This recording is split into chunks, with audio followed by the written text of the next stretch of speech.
Alors, bonjour, mesdames, mesdemoiselles, messieurs et les autres. Bienvenue aux ateliers virtuels du Centre d'action bénévole d'Autrey.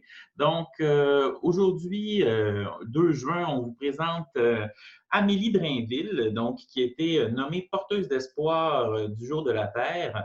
Euh, qui est membre du comité environnement de l'île du Pas et qui a organisé, entre autres, là-bas, le projet de forêt nourricière. Donc, Amélie va nous parler aujourd'hui du potager en permaculture, donc un geste politique dans la simplicité et le plaisir.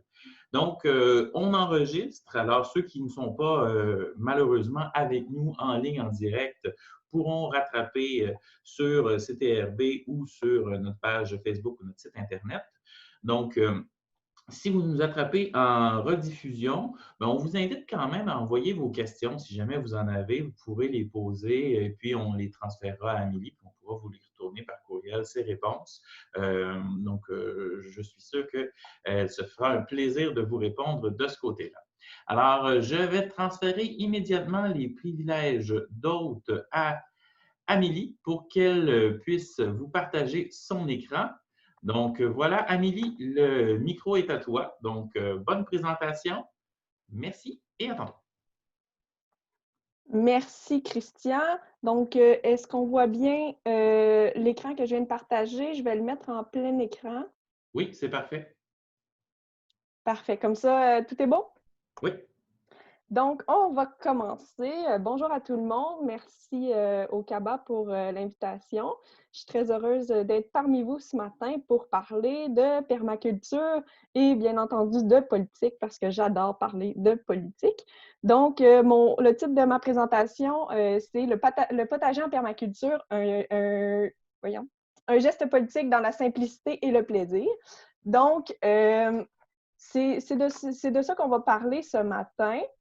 Et j'aimerais mentionner que ce que je vais dire ce matin aussi, ça n'engage que moi. Et donc, le CABA n'est pas associé aux propos que je vais tenir ce matin. Donc, je vais avoir une présentation qui va être en 3 temps. Premier temps, on va parler vraiment en quoi moi je considère que le potager, c'est un geste politique. Ensuite, on va parler un peu de permaculture. Pourquoi moi je décide de parler de permaculture et non d'agriculture? Et vraiment des techniques qui sont reliées à cette vision-là, qu'est la permaculture. Et finalement, je vais parler un peu de mes expériences de jardinage écologique, parce que présentement, moi, ça fait à peu près 3 ans que je fais un potager puis que je pratique des techniques de jardinage. Donc, on va voir comment j'évolue là-dedans. Puis, toutes sortes de techniques de jardinage que j'utilise, on va parler des semis, on va parler de toutes sortes de choses importantes qu'on doit faire pour avoir un beau potager. Donc, on va commencer tout de suite avec mon premier point, qui est l'aspect politique de la chose. Donc, je vous ai mis toutes sortes de petites images qui circulent beaucoup présentement sur les réseaux sociaux par rapport à la pandémie qu'on vit actuellement. Donc, ce que j'aimerais vous partager, c'est que présentement, on parle beaucoup qu'on est en guerre contre un virus. Bon, parfait, on est en guerre contre un virus. La majorité du monde réfléchit à ça, puis est concerné par ça, puis ça nous dérange beaucoup. Mais ce qu'on ne voit pas derrière tout ça, c'est qu'il y a une minorité de personnes qui est en guerre contre le vivant, en général. On le voit avec la destruction de la nature qui se fait présentement, avec tout, on a encore un super bel exemple avec le racisme qui a été exacerbé là, avec la mort de George Floyd, le colonialisme, le capitalisme, le patriarcat, le spécisme, tous ces ismes-là sont des aberrations, puis sont menés par on va le dire, là, les puissants de ce monde qui essayent finalement d'anéantir tout ce qui vit pour une quête de l'argent. Fait que ça, moi, ça me dérange beaucoup parce que tout ça est masqué par la fameuse lutte contre le virus. Donc, tous ceux qui disent que les problèmes qu'on a actuellement vont être réglés par un vaccin sont, à mon avis, un peu naïfs. Parce que le virus n'est pas arrivé ici par hasard. Le virus est arrivé parce qu'on est dans un système monde globalisé Parce que on détruit les habitats des animaux, donc nécessairement les animaux sauvages sont plus en contact avec les êtres humains. Donc, ce qui permet la transmission de virus qui normalement n'arriverait pas à notre société. Aussi, c'est pas parce qu'on va avoir un vaccin contre la COVID-19 qu'on va être à l'abri des pandémies. Avec l'augmentation de la température globale, plusieurs insectes vont pouvoir migrer jusqu'au nord et attaquer l'être humain. On peut parler de la dengue, de la malaria, de toutes ces maladies-là qui vivent dans les pays chauds vont pouvoir migrer vers le nord et être dangereux pour nous. Par exemple, la maladie de Lyme n'était pas présente il y a quelques années en Amérique du Nord et maintenant se propage de plus en plus haut. Et pourquoi aussi le virus est arrivé ici? C'est à cause de tout ce libre-échange et ce commerce mondial, le fait qu'on est interdépendants les uns des autres sur le plan économique, puis que le tourisme international soit aussi développé. Parce que c'est les avions qui ont causé aussi la transmission de ce virus-là. Si les compagnies aériennes avaient un peu pilé sur leur orgueil puis avaient décidé d'arrêter le trafic aérien plus tôt, bien, probablement qu'on ne serait pas dans la crise économique qu'on est présentement. Puis on le voit bien sur les images. La crise économique, c'est un petit problème parmi les autres problèmes qui s'en viennent. Le problème des bouleversements climatiques, on le vit déjà, mais il va s'empirer. Puis la crise de la biodiversité aussi, bien, c'est que si on éradique toutes les espèces, bien, à un moment donné, nous aussi, on va y passer. Donc, un vaccin, ça ne changera pas tout. Puis, à mon sens, si on ne s'attaque pas à toutes les incohérences du monde, aux injustices, puis je pourrais même dire aux rouleaux compresseurs du monde là, qui anéantissent toute la vie, bien, un vaccin, ça ne changera rien, sauf peut-être amener notre petit confort dans notre vie rangée occidentale, puis on va retourner dans notre indifférence là, à l'égard de tout ce qui se passe partout sur la planète, mais qui est complètement aberrant. Donc, tout ça pour dire que on est dans une société assez individualiste, puis on est dans une société aussi d'apathie politique. Les gens sont vraiment pas politisés, puis on peut d'égard envers la chose publique. Puis ça, pour moi, c'est une aberration parce que tout est politique. Tout aspect de notre vie est politique et juste en parler, c'est compliqué au Québec, puis en général dans les sociétés occidentales. Pourtant, on est une société qui est assez éduquée. Mais au Québec, le débat politique, c'est tabou parce qu'on va tout de suite vers les affiliations partisanes. Ah oui, c'est ça, toi, t'es un bleu. Ah oui, c'est ça, toi, t'es un rouge. On s'en fout de ça. On peut-tu parler des enjeux? Est-ce qu'on peut parler de pauvreté? Est-ce qu'on peut parler de bouleversement climatique? Est-ce qu'on peut parler de la parité femmes-hommes et des injustices liées à l'égalité homme-femme? Malheureusement, ce n'est pas un sujet ou des sujets qui intéressent les Québécois actuellement. Puis, moi, ça me désole beaucoup parce que ce que je sens là-dedans, c'est qu'il n'y a pas de désir de réfléchir. Puis je parlais de confort, là, puis on voit que, tu sais, on veut vraiment juste remplir des besoins primaires, de s'amuser, puis de satisfaire aux besoins de sa famille proche. Mais il y a des choses qui nous dépassent, puis dont on doit s'occuper comme collectivité. Puis, évidemment, si on n'en discute pas, si on ne discute pas de politique, puis qu'on creuse pas les enjeux, comment voulez-vous qu'on prenne des décisions éclairées? Donc, pour moi, je pense qu'il faut discuter, il faut s'éduquer, ce qui va mener à, éventuellement, s'indigner puis se soulever. Parce que quand on se rend compte de tout ce qui se passe, on ne peut pas rester juste dans le déni, puis rien faire. C'est pour ça que moi, quand je prends conscience de toutes les catastrophes qui se passent, bien, je veux en parler, comme ce matin, puis je veux que les gens prennent conscience puis qu'ils fassent quelque chose. Donc, j'arrive maintenant au lien avec le potager, avec cette petite introduction. C'est que pour moi, l'acte de faire un potager, c'est aussi une manière de repolitiser la société. Parce que c'est sûr que c'est pas évident comme ça, là, parce que c'est pas tout le monde qui va faire un potager qui va se poser nécessairement les questions de l'impact que ça va avoir sur la collectivité. Mais si on prend le temps de s'arrêter puis de réfléchir, je pense que les gens peuvent prendre conscience de toutes sortes de choses quand ils font un potager. Ils peuvent prendre conscience d'un besoin nécessaire de notre société de se reconnecter à la nature. parce que présentement, ce que le système essaie de faire entrer dans notre cerveau de colonisé, il faut le dire, on est colonisé par le système capitaliste, ben, il veut nous rentrer dans le cerveau qu'il faut rester déconnecté de la nature, que c'est des biens matériels, que c'est des ressources à exploiter. Donc, que c'est pas nécessairement un habitat qui permet notre bonne vie, qui filtre notre air, qui filtre notre eau, qui est un paysage magnifique. Il faut se déconnecter de la nature. Donc, le potager, lui, permet de nous reconnecter à cette nature-là. Puis, on peut prendre conscience aussi qu'on maltraite la nature en faisant un potager. Donc, ça permet un peu de créer une nouvelle façon d'envisager l'habitat qui nous entoure. Aussi, faire un potager, c'est un geste d'autonomie alimentaire qui permet de se sortir de ce système économique interdépendant et de produire une nourriture qui, premièrement, va nous valoriser parce que c'est nous qui vont l'avoir produite. Mais c'est de la nourriture qui va être saine, qui va être produite sans pesticides, qui va être produite sans intrants chimiques, qui va être produite avec nos mains. Fait que tous ces facteurs-là font qu'on prend en considération que la nourriture qu'on achète habituellement à l'épicerie n'est pas nécessairement produite de cette manière-là.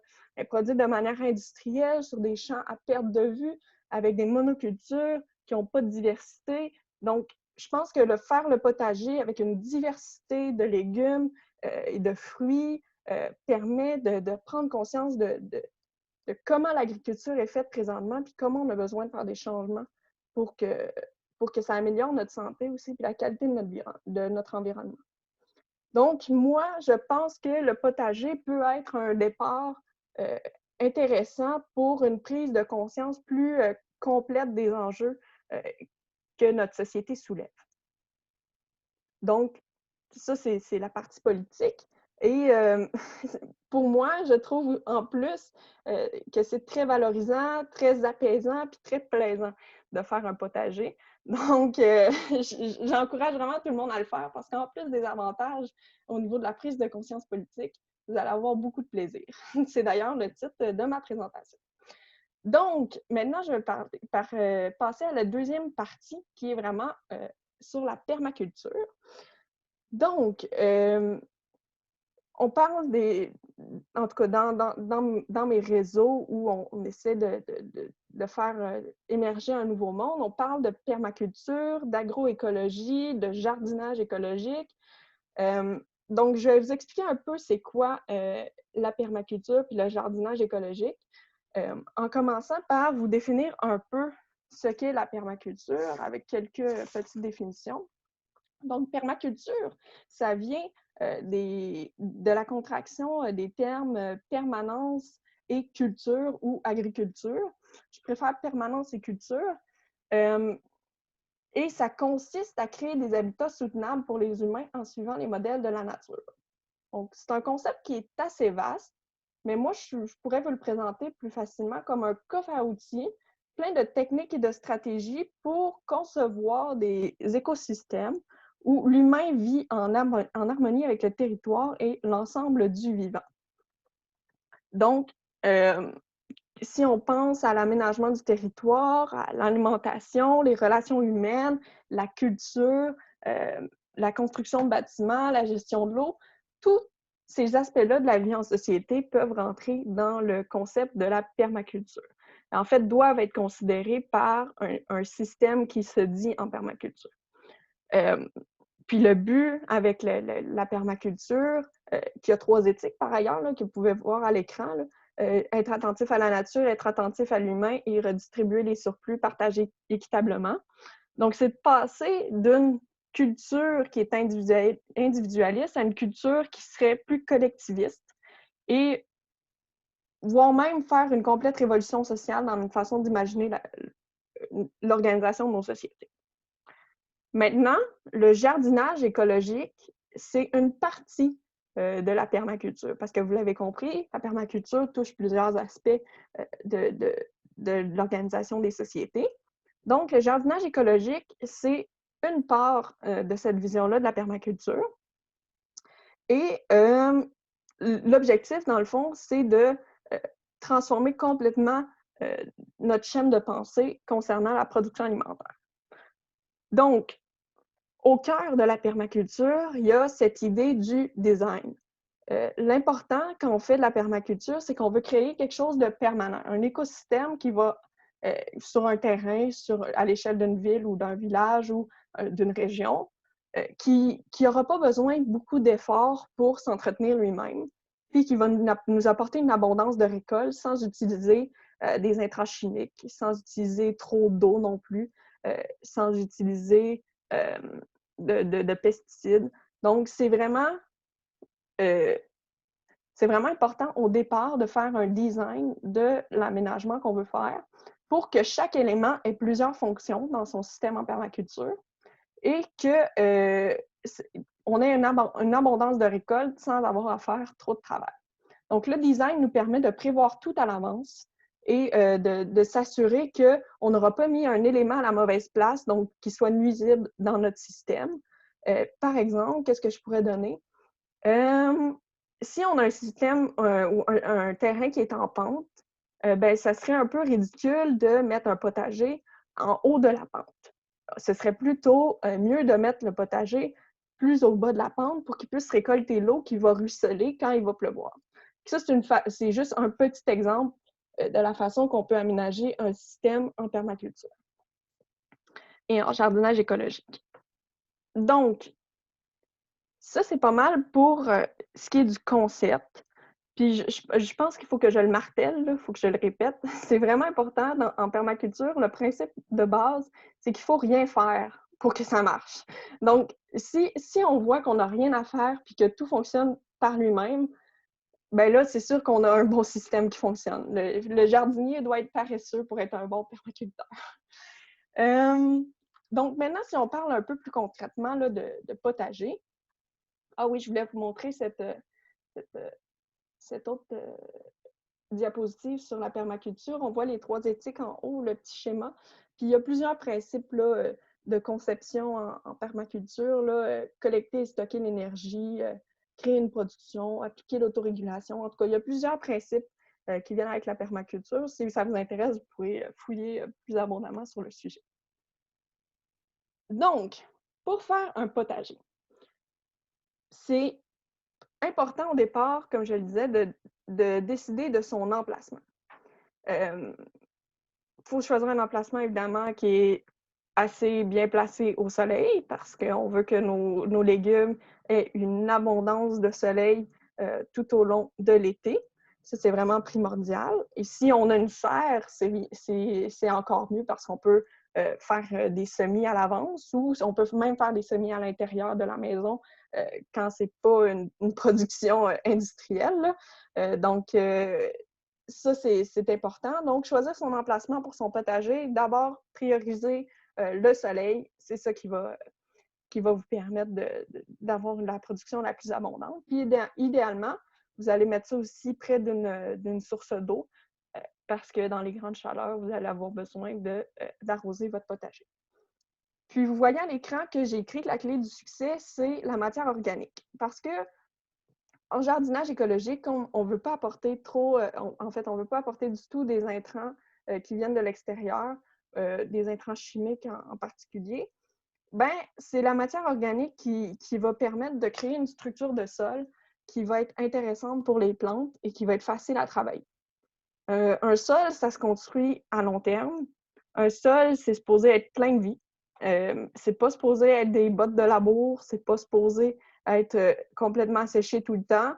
Donc, en apportant de la matière organique, puis ce que je veux dire par matière organique, c'est tout ce qui, par exemple, se décompose en nature. Ça peut être du fumier, ça peut être de la tonte de gazon, ça peut être des feuilles, ça peut être des déchets de table, des déchets verts comme des pelures de carottes et des pelures de patates qu'on produit dans la cuisine. Donc, tous ces éléments-là, vous l'aurez compris, c'est des éléments qu'on peut mettre dans un compostage domestique. Donc, on peut composter ces éléments-là. Mais on peut aussi, puis amender notre potager avec ça, mais on peut aussi les apporter en paillage. Le paillage, c'est vraiment une étape importante dans son potager si on veut appliquer des techniques de jardinage écologique, parce que le paillage permet, qu'on met autour des cultures, bien entendu, là, permet de conserver l'humidité. Donc, quand il y a des grandes sécheresses, l'humidité va être conservée par le paillis qu'on va mettre autour de nos plantes et va en même temps se décomposer pour faire un compostage sur place. Donc, apporter de la matière organique à nos plantes directement, dans le potager lui-même sans qu'on ait eu préalablement à faire l'étape de composter sur un espace à part du potager. Donc, pour ma part, cet été, je vais utiliser un paillage de gazon mélangé avec des feuilles mortes. Donc, ce mélange de paillage-là va combiner des matières azotées, qui est plus la tonte de gazon, et les matières carbonées, qui sont plus les feuilles mortes. Donc, je vais disposer de cette matière-là autour de mes plantes, ce qui va permettre, comme je disais, de garder l'humidité et de fournir de la matière organique à mon sol. Aussi, un autre principe important, c'est de ne pas travailler le sol. Dans l'agriculture conventionnelle, on travaille beaucoup le sol avec des tracteurs.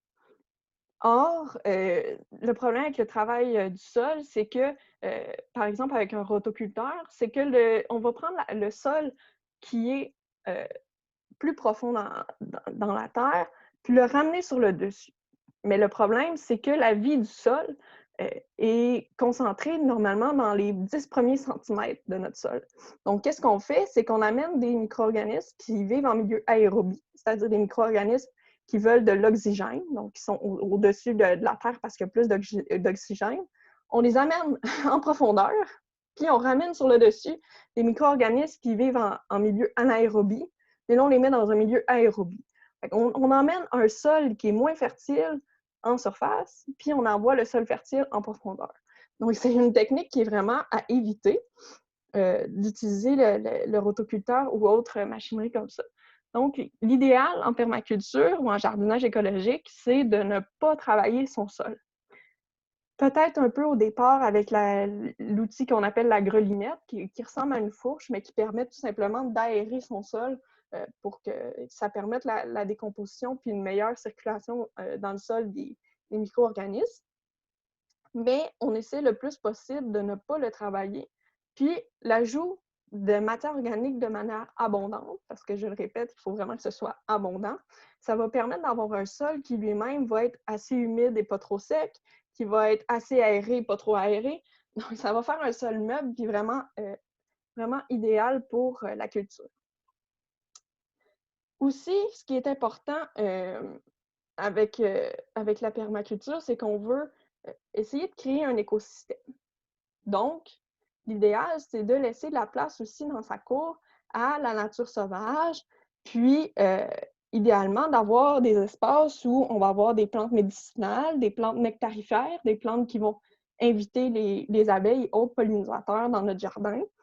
Aussi, d'avoir d'autres fruits comestibles autour, parce qu'il y a des arbustes et des arboustiers qui sont faciles à cultiver, puis qui vont s'intégrer dans notre design en permaculture. Donc, que ce soit des framboises, des bleuets ou des fruits qu'on connaît moins comme l'argousier ou l'aronie, le sureau, c'est tous ces fruits-là, ou mettons un poirier, un prunier, un pêcher.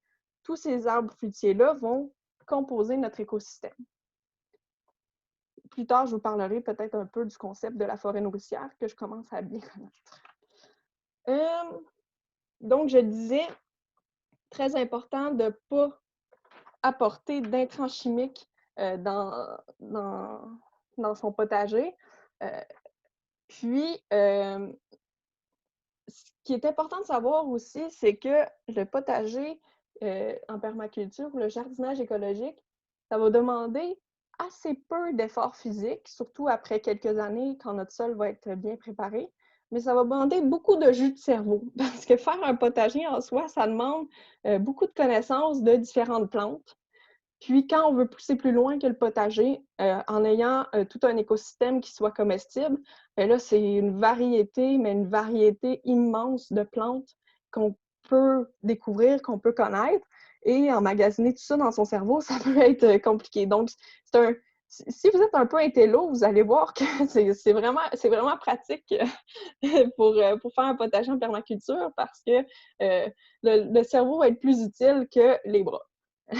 Même si des fois, on a besoin de bras quand même. Puis, aussi, un autre principe qui est important de connaître dans le jardinage écologique, c'est qu'on devrait consacrer au moins la moitié de notre temps à récolter. Fait que quand je disais qu'il faut être paresseux, c'est que il y a la moitié du temps qu'on prépare des choses, on plante, on amende notre sol. Fait que ça, c'est on arrose le sol.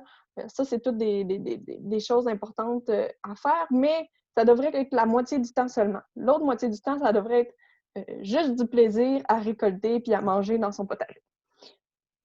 Puis, un autre principe qui est super important avant de passer à discuter des semis, c'est les fameuses mauvaises herbes.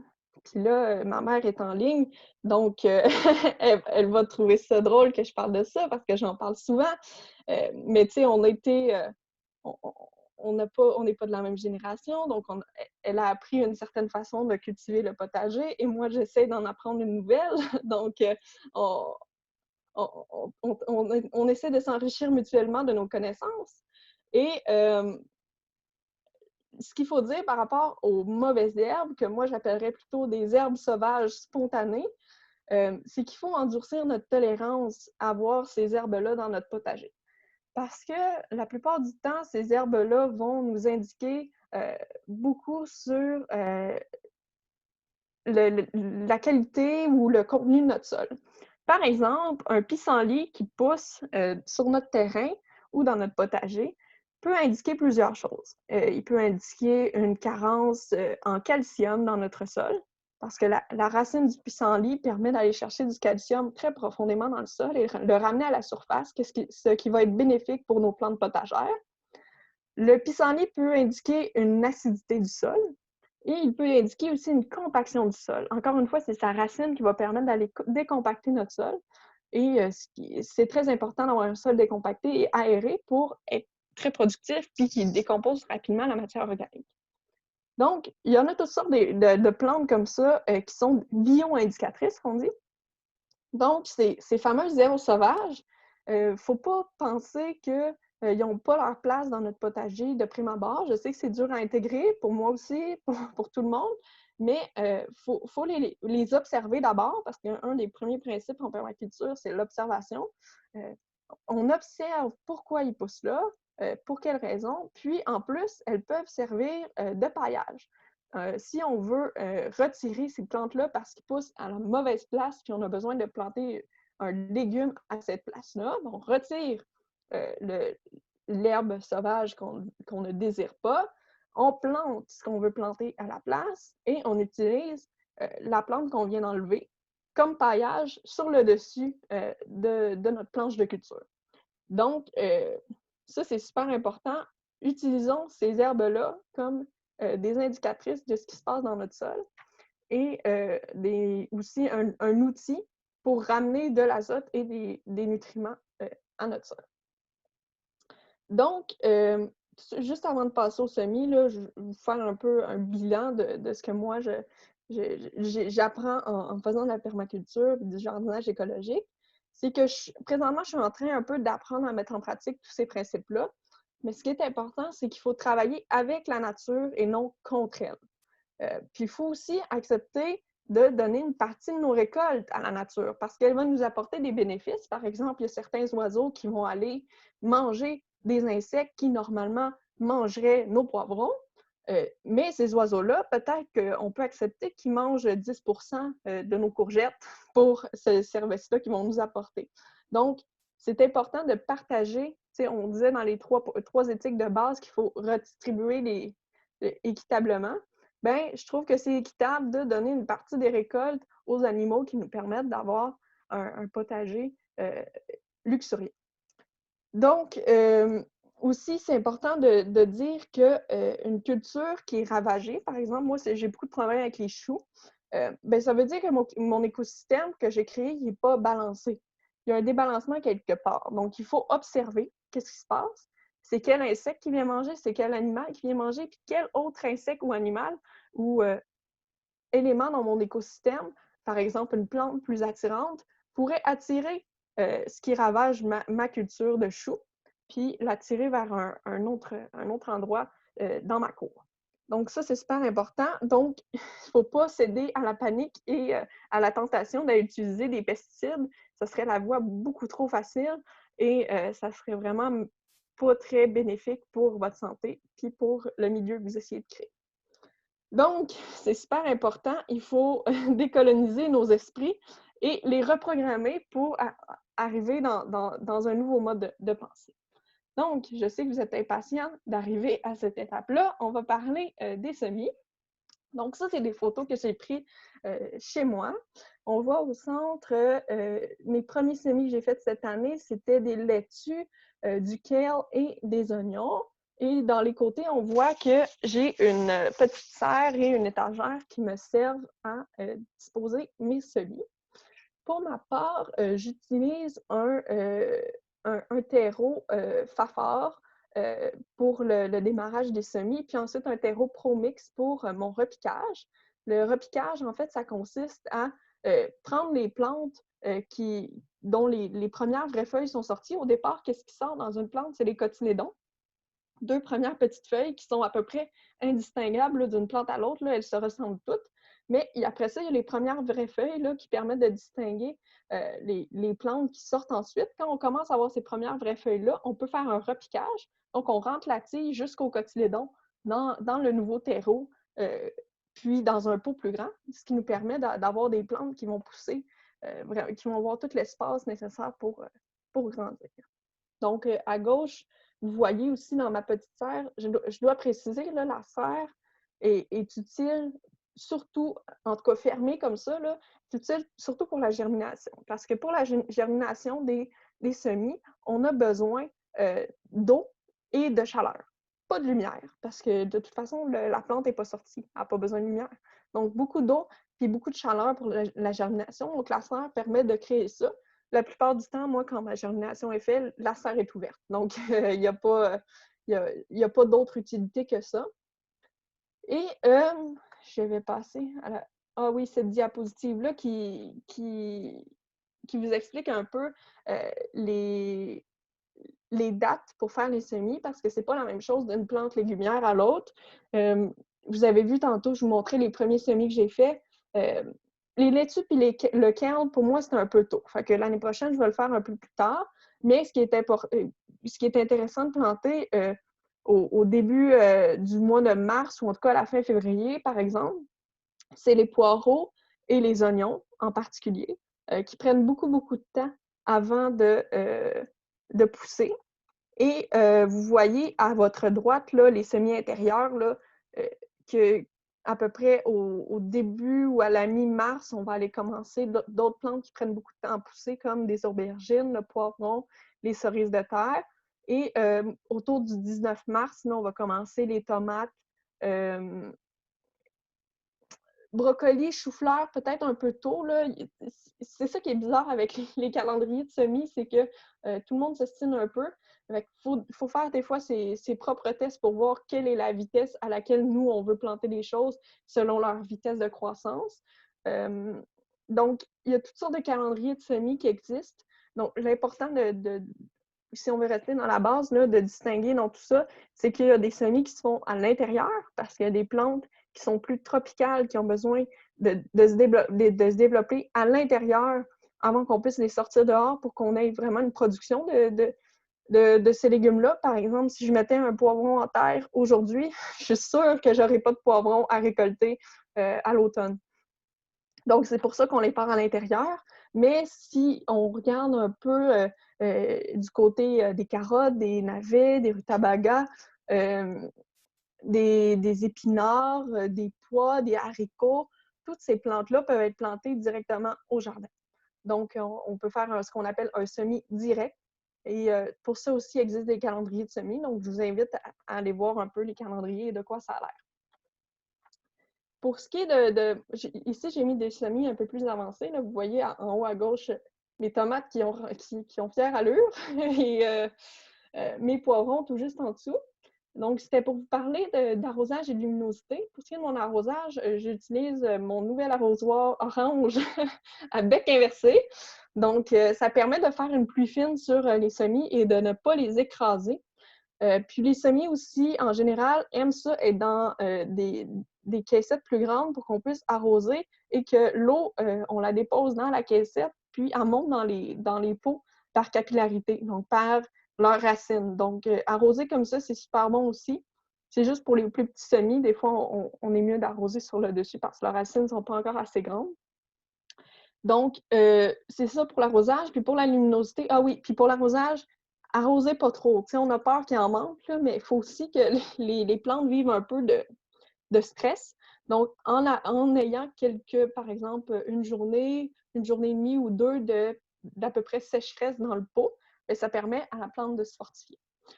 Puis, on a besoin aussi d'un ventilateur parce que le ventilateur permet de simuler le vent. Ça, j'aurais aimé ça le savoir au début de mes semis parce qu'au départ, je ne le mettais pas, puis ça a fait toute la différence quand j'ai commencé à le mettre. En mettant un ventilateur de temps en temps sur ces semis, ça permet de simuler le vent puis de les rendre beaucoup plus forts parce qu'ils vivent un stress. Encore là, même chose qu'avec l'eau. Puis pour ce qui est de la luminosité, ça aussi, c'est vraiment crucial. Vous ne pouvez pas vous passer d'un éclairage. Ça n'a pas besoin d'être un éclairage qui est dispendieux. Vous pouvez prendre n'importe quel néon ou à peu près. Il y a plus de détails, là, mais je n'irai pas dans le fin fond de l'histoire parce que ce serait beaucoup trop long. Mais au moins, assurez-vous d'avoir un éclairage pour vos semis parce que s'ils n'ont pas de lumière, un élément crucial à leur croissance, ben, ils vont s'étioler puis ils vont tomber. Donc, c'est pas ça qu'on veut parce qu'on n'aura pas de légumes si nos plantes font ça. Donc, super important d'avoir un bon éclairage pour ces semis. Vous voyez mes tomates, elles ne sont plus avec un éclairage artificiel, mais rendues à cette grandeur-là, c'est correct de les mettre sur le bord d'une fenêtre. Ils vont amplement se satisfaire de la lumière du jour. Mais pour les plantes qui sont plus petites ou qui sont, par exemple, ici, il y a mes poivrons, j'ai mis tous les poivrons qui étaient moins gros par rapport aux autres en dessous de mes néons pour qu'ils puissent rattraper un peu leur retard de croissance. Donc, c'est vraiment important que les plus petits semis aient de la lumière au moins 14 à 16 heures par jour, ce qui n'est pas le cas quand on les démarre avec la lumière du jour. Fait que là, vous voyez, là, les fenêtres de ma maison sont remplies de semis. Évidemment, les fenêtres plus au sud et à l'ouest, parce que c'est là que le soleil est. Malheureusement, je n'ai pas de fenêtre sud-ouest, ça serait l'idéal. Mais voilà. Ça, c'était les photos. Ah oui, puis un autre élément important pour les semis, c'est qu'on doit faire une acclimatation. Parce que toutes les choses qu'on part à l'intérieur, ils sont habitués d'être dans le gros confort, là, la chaleur, puis l'arrosage abondant et la lumière toujours disponible. Puis évidemment, ils ne vivent pas dans le froid qu'on peut trouver dans les nuits à l'extérieur. Donc, c'est important de faire une acclimatation pour ces semis intérieurs. Donc, moi, ce que je fais, c'est que je sors mes racks sur mon perron durant la journée et après ça, on les rentre le soir pour les remettre dans nos étagères dans la nuit. On fait ça quelques jours, puis après ça, on finit par les laisser dehors autant le jour que la nuit pendant quelques jours. Et après, ils vont être prêts à être transplantés au potager ou dans les pots. Hein. Je n'ai pas spécifié depuis le début, mais tous les principes dont je vous parle peuvent aussi être adaptés à une culture en pot. Si vous n'avez pas un grand espace ou que vous avez des capacités limitées au niveau de la force physique, ben, vous pouvez tout appliquer ce que je dis pour faire du jardinage en pot sur votre balcon. Aussi, un autre point important dans la permaculture et le jardinage écologique, c'est pour économiser beaucoup, beaucoup d'espace puis avoir une culture qui est plus abondante, c'est de faire des associations. Moi, cette année, les associations que j'essaie, là, vous en avez des exemples à côté, je vais vous parler des miennes. J'essaie d'associer la tomate avec les carottes et les oignons, qui sont des aliacées. Ensuite, j'essaie la milpa ou les trois sœurs, qui est une pratique traditionnelle des Autochtones qui ont habité le territoire bien avant nous ici. Puis eux, ils cultivaient ensemble le maïs, le haricot grimpant et la courge. Donc, je vais essayer la même technique avec des courges spaghetti et des melons au pied de mes maïs et des haricots grimpants, puis toutes sortes de légumineuses aussi que je vais faire grimper sur mes maïs. Donc, ça, c'est deux associations que j'essaie. Je vais vous en montrer d'autres plus tard. Donc, ce qui est important de comprendre, ça, j'ai tiré ça d'une vidéo que je regardais sur YouTube. Il y a plusieurs familles de légumes. Les cucurbitacées, les brassicacées ou les crucifères, les solanacées, les légumineuses, les ombellifères et les chénopodiacées. Donc, tous les légumes sont divisés par famille et c'est ce qui permet de faire les associations. Par exemple, ici, la personne faisait des associations qui m'ont beaucoup inspirée. Donc, on voit dans le numéro 1, maïs curcubitacé, haricot haram. Ensuite, brassicacée, chénopodiacée, carotte. Solanacée, aliacée, laitue. Ensuite, pommes de terre, fabacée et laitue. Fabacée, on peut comprendre les haricots là-dedans. Donc, ici, c'est un autre exemple là, d'association et de rotation. Parce qu'un autre élément important, c'est de faire des rotations de culture, c'est-à-dire de ne pas toujours planter les mêmes éléments aux mêmes places, parce qu'on finit par épuiser le sol de ses nutriments. Puis, par exemple, une année, on a planté les tomates à telle place, l'autre année, on va les mettre ailleurs, puis on va le remplacer par une culture de carottes. Ça va aller chercher des nutriments différents dans le sol, ça va permettre de ne pas l'épuiser. Mais quand on fait des associations, on épuise moins vite le sol parce qu'on utilise tout l'espace disponible. On a des plantes qui vont à la fois vont être grimpantes, donc pousser à l'extérieur. Il y a des plantes qui vont être des légumes racines, donc qui vont aller prendre l'espace dans le sol. Il y a des plantes comme les laitues qui vont être très basses, donc qui vont prendre l'espace un peu plus à l'horizontale.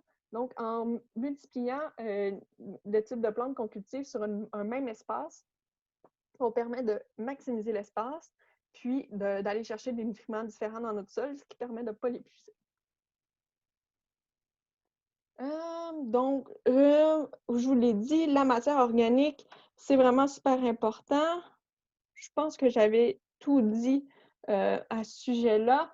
Oui, je voulais vous glisser un petit mot avant de parler de mes expériences sur la forêt nourricière. J'ai mis quelques photos du travail qu'on est en train de faire pour créer notre forêt nourricière publique à l'île du Pas. Donc, je peux vous donner un peu une petite définition là, de ce qu'est la forêt nourricière. La forêt nourricière, c'est une stratégie de jardinage qui permet de créer un écosystème générateur d'une grande quantité de végétaux qui sont comestibles, évidemment. Donc, ça peut être des fruits, des petits fruits, des noix, des champignons, des légumes, des plantes aromatiques, des plantes médicinales. Donc, tout ça comestible et dans un écosystème qui demande très peu d'intervention.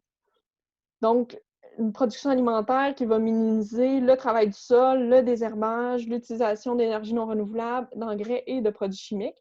Puis, ce qui est intéressant dans la forêt nourricière, un peu comme je vous parlais dans le potager, c'est les strates de végétation. Donc, vous voyez à l'écran les différentes strates. Vous avez la strate des arbres qui vont faire une canopée, donc qui vont créer un peu la structure de votre forêt nourricière. Ensuite, vous avez les arbustes, les herbacées, les couvre-sols, les légumes racines, les champignons, puis les plantes grimpantes. Donc, toutes ces strates-là existent dans les véritables forêts, puis c'est ça qui est notre inspiration. Par exemple, tu sais, tantôt, je vous parlais de paillage. C'est important d'avoir un paillis parce que dans la forêt, ça n'existe pas un sol qui est à nu, c'est pas naturel. Donc, c'est pour ça qu'il y a des herbes sauvages spontanées qui vont apparaître dans votre potager. Parce que la nature n'aime pas ça, avoir des sols à nu. Donc, c'est pour ça qu'avec la permaculture, on s'inspire de la forêt, puis on crée des écosystèmes qui vont être 100% comestibles, mais qui vont être comme une forêt, qui n'ont pas besoin d'intrants, qui n'ont pas besoin des humains pour vivre, donc ils vont être complètement autosuffisants.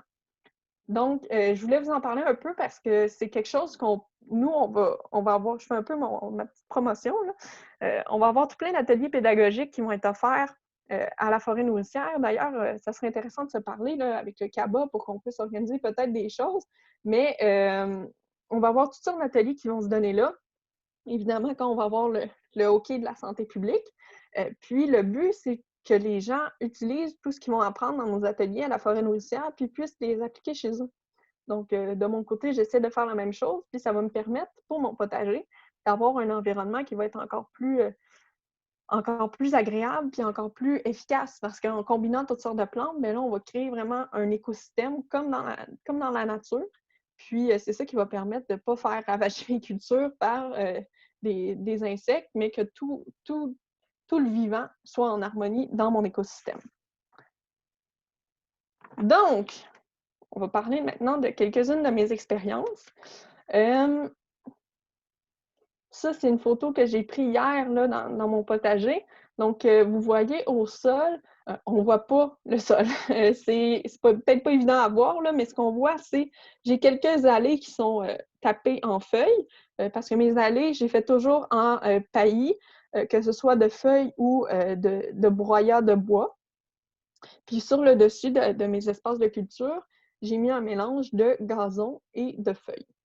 Puis les tipis, puis mon sapin de Noël que j'ai épiné vont servir comme tuteur pour des cocombres, des haricots, puis toutes sortes de légumineuses qui sont des grimpantes puis que je voudrais faire grimper là-dessus. Ça, c'est des choses que j'essaie. Aussi, j'ai créé des nouvelles plates-bandes. En haut à droite, c'est pas très clair, mais j'ai mis mes bleuetiers là, puis en couvre-sol, j'ai mis mes fraises. Donc, pour l'instant, elles sont encore petites, mais à la longue, vous allez voir, les fraises vont complètement envahir le sol, puis je vais avoir une récolte abondante. Donc, les plates-bandes peuvent être aussi un espace pour mettre du comestible. Puis, c'est pas parce que c'est supposé d'être un espace qui a un design, un aménagement paysager pour faire beau, que ça peut pas être mangeable. Fait que moi, je trouve ça le fun de rajouter des plantes qui sont comestibles dans les aménagements. Donc ici, vous voyez en bas à gauche mon espace compostage. Donc, j'ai mon composteur domestique que je commence à trouver de plus en plus inutile là, parce que je pourrais tout sacrer dans un tas et ça pourrait faire le travail. Mais à l'aide du pont, on a travaillé beaucoup là-dessus sur l'implantation du compostage domestique. Puis pour la plupart des gens, pour qui c'est pas naturel de faire ça, ben c'est plus propre, c'est plus pratique d'avoir un composteur. Mais vous voyez dans l'image justement à gauche, un tas de gazon, de tonnes de gazon que j'ai fait livrer par un entrepreneur d'ici qui fait des tonnes de gazon. Donc lui, il veut s'en débarrasser, il m'a fait un beau cadeau. Donc moi, je vais pouvoir utiliser ça cet été comme paillage. En haut à gauche, vous voyez le gazon que je ne coupe pas. Puis ça fait des petits débats familiaux, mais on décide des endroits où on ne coupe pas le gazon pour laisser la biodiversité se développer, puis créer justement un peu plus de nature sauvage dans notre terrain. D'ailleurs, vous le voyez à droite, là, vous voyez mon paillis de bois là, qui est installé. Mais tout le reste autour, c'est des arbres, puis c'est des plantes sauvages qui poussent. Donc, j'essaie de faire une minuscule forêt de ça pour que la nature s'invite proche de mon potager, qui est vraiment pas loin à côté. Il est là. Donc, vous voyez, j'ai mis les tuteurs pour les tomates. Les tuteurs, j'ai pris, dans le fond, les piquets que mon père met pour délimiter le terrain pour la souffleuse d'hiver. Donc ça a des trous, ces piquets-là. Donc, j'ai inséré des cordes dedans. Donc, je vais essayer de tutorer mes tomates de cette façon-là. C'est la première fois que je l'essaie. Donc, ça va être ça. Puis, en avant, vous voyez des planches où il y a de la paille. C'est une technique que j'ai essayée qui s'appelle la technique lasagne. Je vais vous la montrer juste après cette diapositive ici. Donc, ça, c'est l'autre côté de mon potager. On voit qu'il y a des choses qui poussent déjà bien. Donc, la technique de la lasagne, vous voyez à la droite de quoi ça a l'air. c'est une technique qui va en couche, dans le fond, de matière organique. Moi, ce que j'ai fait, c'est que j'ai mis du carton dans le fond parce que j'avais pas enlevé mon gazon. Fait que j'ai mis du carton pour tuer le gazon à la base. Et par-dessus, j'ai rajouté du fumier de poule. Ensuite, j'ai mis par-dessus des feuilles, de la tonte, des déchets de table. Puis, en tout cas, j'ai alterné les couches, puis j'ai terminé par une couche de paille. Ce que je vais faire, c'est qu'à l'intérieur de ça, je vais aller planter mes poivrons, qui sont des plantes assez demandantes en nutriments pour pousser. Donc, ils vont être très heureuses d'avoir autant de matière organique pour pousser. Tout ce que je vais faire, c'est que je vais rajouter un peu de terreau dans mon espace de plantation que je vais faire au travers de ma paille. Puis, je vais tout simplement mettre le poivron là, puis il va se développer avec bonheur. Donc, ici, vous voyez une association de cultures que j'essaie. À gauche, donc c'est une association où au milieu, je vais avoir des haricots et des edamames. Puis sur les planches, vous voyez des laitues qui sont déjà bien avancées, qui vont pouvoir être bientôt récoltées. Et il va y avoir des pommes de terre qui vont pousser au travers de ça. Donc, c'est ça que j'entends par association. Vous voyez la planche de droite, elle a un paillage par-dessus, le même que tantôt, là, le gazon et les feuilles. Puis à gauche, ben, il n'y a pas de paillage. Fait que j'essaye vraiment de voir s'il va y avoir une différence entre les deux et si je vais me décider à mettre tout de suite un paillage pour répéter le succès de la planche de droite. Hop, j'ai sauté trop vite, mais vous avez vu en haut, j'avais du kale aussi qui était en bonne forme et qui poussait abondamment. Ici, vous voyez mes bacs de culture que j'ai fait cette année avec mon père. Dans le bac à gauche, vous voyez déjà du mesclun qui est en train de pousser. Et à la droite complètement, vous voyez sur mes bacs, j'ai créé des mini-serres qui vont me permettre à l'automne et au printemps suivant d'allonger ma saison de culture. Je vais pouvoir faire des semis directement au mois d'avril dehors parce qu'avec les serres, je vais pouvoir créer une chaleur qui va être qui va être suffisante, par exemple, pour des épinards ou des laitues qui aiment le froid. Donc, c'était ça pour ma présentation. Je vais juste terminer peut-être avec quelques autres petits tests que je suis en train de faire. Puis, si vous voulez me poser des questions là-dessus, il n'y aura pas de problème. Donc, je vais peut-être éventuellement avoir des poules, donc pour avoir mon propre fumier de poule, puis en retirer les œufs. Donc, ça, c'est un élément qui est intéressant à intégrer dans un système en permaculture. Puis c'est un animal qui est tellement beau et qui est tellement attachant. Donc, ça va être un test que je vais faire éventuellement. Puis, j'ai eu assez de problèmes avec mes semis d'oignons et de poireaux. Puis, en général, avec mes épinards, mes brocolis et mes choux. Fait que ça va être des trucs à surveiller éventuellement pour moi pour essayer d'améliorer ces cultures-là. Puis, mon dernier point, ce serait de réitérer. N'oubliez pas de nous suivre là, pour la forêt nourricière. Sur la page Facebook de la municipalité, on va avoir plein de choses qui vont s'en venir si ça peut finir par débloquer avec la pandémie. Donc, suivez-nous sur la page municipalité Île-du-Pas, puis vous allez avoir tous les détails là, pour vous inscrire aux activités. Donc, merci beaucoup pour votre écoute. Puis, si jamais, comme disait Christian, vous avez des questions, si vous l'écoutez en rediffusion, ben, vous pouvez les envoyer à Christian, puis j'y répondrai avec plaisir.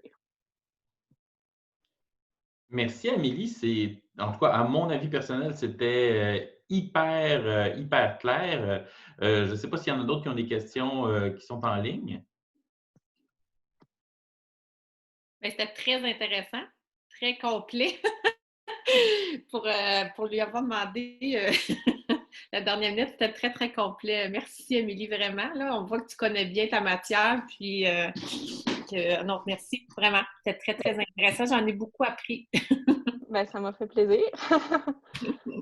Et c'est clair qu'on va se rejaser pour aller visiter le jardin, la forêt nourricière à l'île du Pas. C'est certain qu'on va aller faire un tour là avec le Centre d'action bénévole. On va s'organiser un petit groupe et on va aller vous visiter aussitôt qu'on va avoir le droit. Super. Bon, ben merci beaucoup. Je pense qu'il y avait quelqu'un qui avait une question qui a débloqué son micro.